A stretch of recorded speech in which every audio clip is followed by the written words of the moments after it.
Are women superior to men? A never-ending succession of books and news stories suggest they are. How many times have you heard that women are wiser, kinder, more efficient, just all-round better human beings? Well, let's look at the evidence. That's coming up next on The Factual Feminist.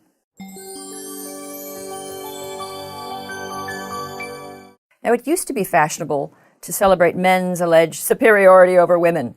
And many of the great philosophers, Aristotle, Kant, Rousseau, Nietzsche, they deemed women intellectually inferior to men. But today, there's a new kind of reverse female chauvinism that prevails. It is so common that social scientists have given it a name, the women are wonderful phenomenon, or WA for short. Well, here's a sample of recent WA headlines. Well, let's consider some claims of female superiority. Take multitasking. I mean, how many times have you heard that women are much better at multitasking than men? The British writer Sir Ken Robinson, in one of the most watched TED Talks of all time, referred to a raft of research that showed women's superiority in multitasking.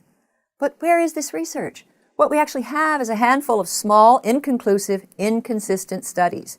Now, some show women are better, but others show that it's men who excel.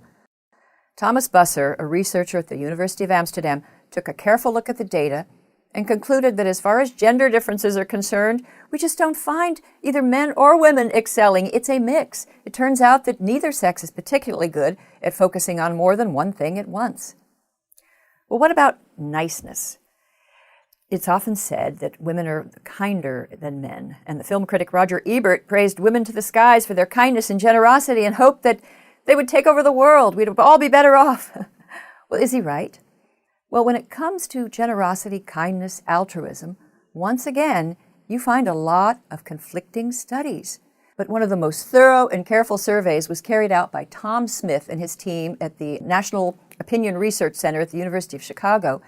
Smith and his team asked questions that included both male and female styles of altruism, because women tend to adopt nurturing and caring roles towards people more than men, while men excel at good deeds and acts of kindness involving strangers.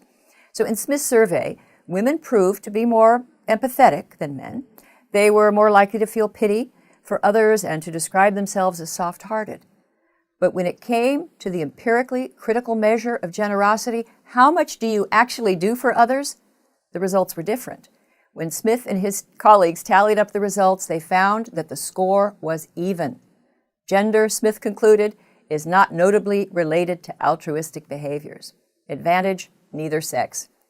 Both sexes have their graces and their own styles of being virtuous. Neither has a monopoly on good or evil. How did we lose sight of this obvious truth? Because we live in the age of WA. The rules of women are wonderful. This is a game, and it's impossible for men to win, because if women do something better than men, that's just evidence of their innate superiority. But if men outperform women, that's proof of discrimination, retrograde patriarchy, or toxic masculinity. And to violate the spirit of WA is to invite havoc. I mean, suggest, as the former president of Harvard, Larry Summers, once did, that men have some innate advantages in math or spatial reasoning. Well, prepare to change your job. But write a book that's entitled, Are Men Necessary? The End of Men, Men Down, Women Are from Venus, Men Are from Hell, and the gods of the zeitgeist smile. The answer to male supremacy is not female supremacy. The answer is equality, mutual regard, and respect. Let's try that. Are you and anyone you know under the spell of WA? Let me know in the comments section. Please follow me on Twitter and Facebook, and thank you for watching The Factual Feminist.